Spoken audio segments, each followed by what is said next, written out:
Yo, man, Bristol's pissing me off, bro.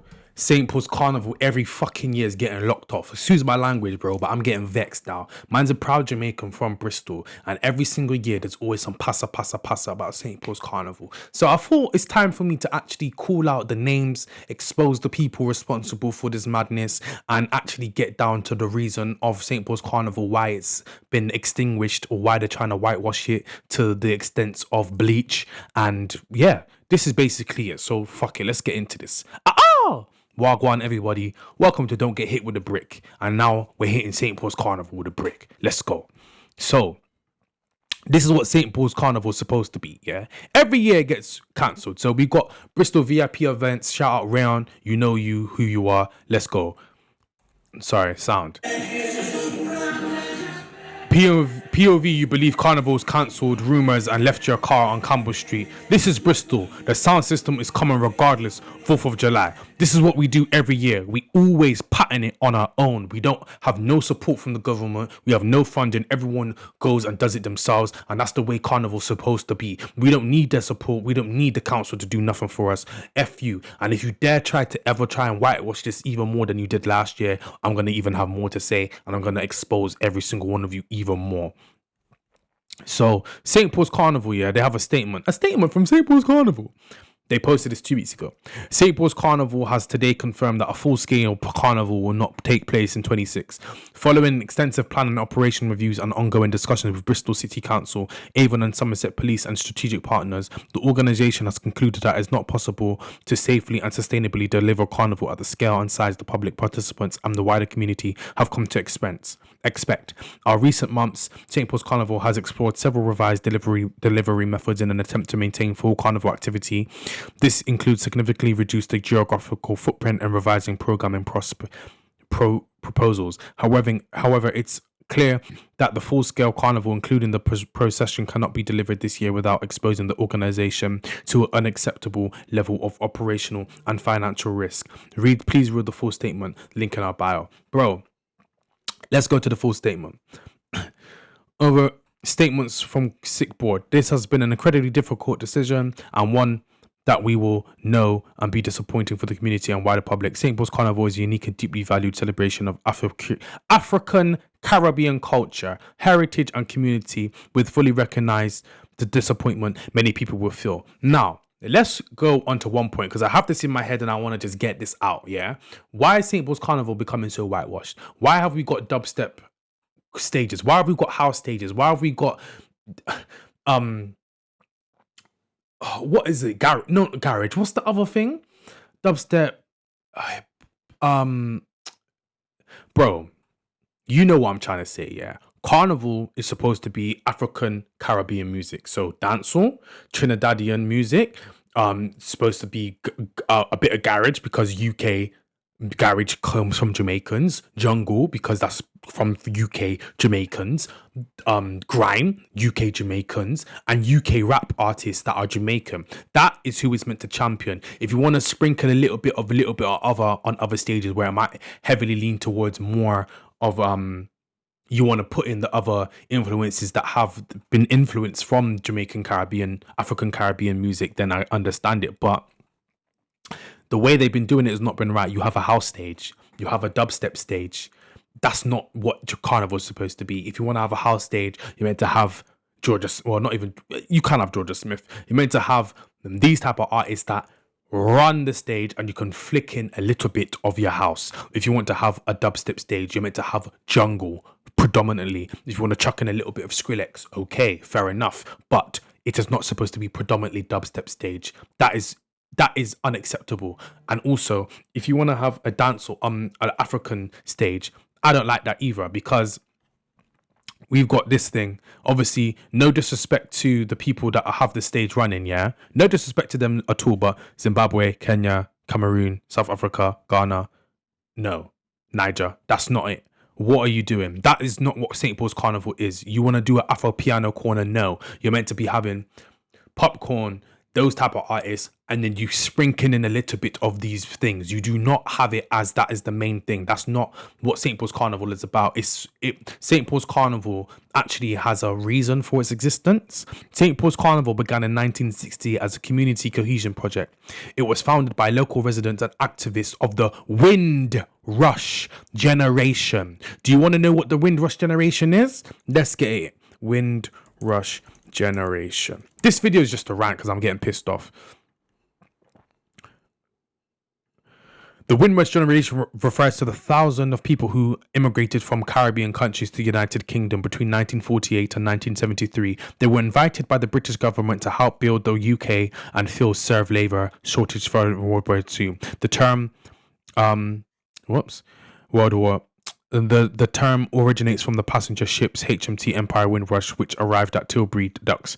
What happened to the Windrush generation? Why did they need to do it? What happened to the Windrush generation? Abuse. Yeah. Who was the Windrush scandal refers to the systematic abuse, wrongful detention and deportation of thousands of lawful UK residents originating from the Caribbean and Commonwealth countries, caused by the UK government's hostile environment, immigration policies. The scandal devastated lives and sparked ongoing political outrage. Who was affected? The Windrush generation, who arrived between 1948 and 71, having arrived in British colonies as citizens in UK colonies, they automatically held the legal right to live and work permanently in Britain. The hostile environment implemented in 2012, the Home Office, the policy required individuals to produce official complex documentation to prove their right to work, rent homes and access healthcare and pensions. Destruction of evidence. Many individuals lack the required paperwork because the Home Office itself destroyed thousands of their landing cards in 2010. Deportation and detention. So even in 2012, the Windrush generation is still suffering abuse from the Home Office in the UK. And then the UK, Bristol, want to stop the UK want to stop Carnival because they can't afford it. But the whole point of it is a attempt to quell tensions between the British Caribbean population and the English community. Deportation and detention. Hundreds of long-term UK residents were wrongly detained and deported to countries that they had not seen since childhood. Loss of livelihood. Many were fired from their jobs, evicted from their homes, or denied critical NHS medical treatment and state pensions. Re-entry bans. Individual who briefly left the UK for holiday to visit sick relatives were refused entry by border officials. The compensation scheme. The government established the Windrush compensation scheme to pay out financial losses and emotional distress. The scheme had faced severe criticism for being torturous, difficult to navigate and slow to process payouts. Campaigns and watchdogs argue the scheme remains ineffective while housed within the Home Office, prompting continued demands for independent administration. So that is a little bit of a brief abridged version of what sparked St. Paul's Carnival. Who is the Windrush generation? Why do they deserve Carnival? Why is Carnival started in the first place? So this is that is it, at the essence of it. It is supposed to be a thing to celebrate Caribbean and Afro-Caribbean culture in the UK, to bridge the gap, build dispel any hostility between the civilians and the population, and to keep things going. So that is what St. Paul's Carnival is. It's a way of the government saying sorry and allowing us to assimilate into the culture by bringing in our culture and fusing it with the British. But what did the British do every single year? They always cause a problem with the carnival.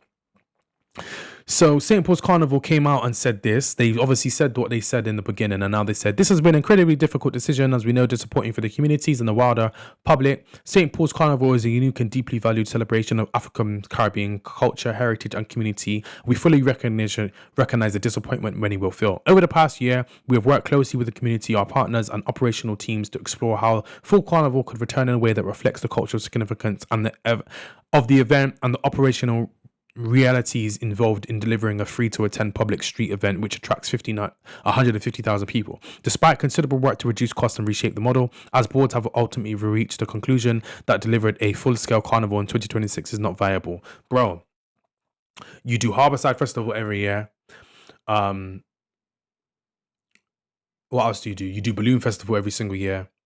St. Paul's Carnival once a year. It's only in St. Paul's. It's not even like it's a big field. People pay to have their stalls, so the government is not fully taking the whole foot in the bill. They get money. They just don't want to give it to us because they don't like us. And then you've got the people such as, where's her name? I had their names up.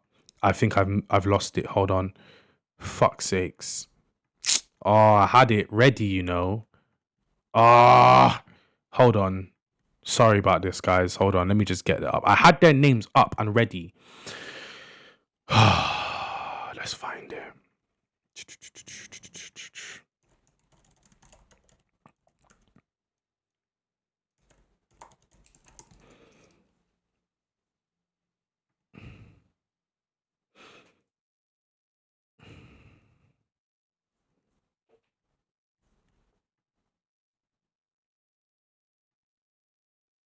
Here we are.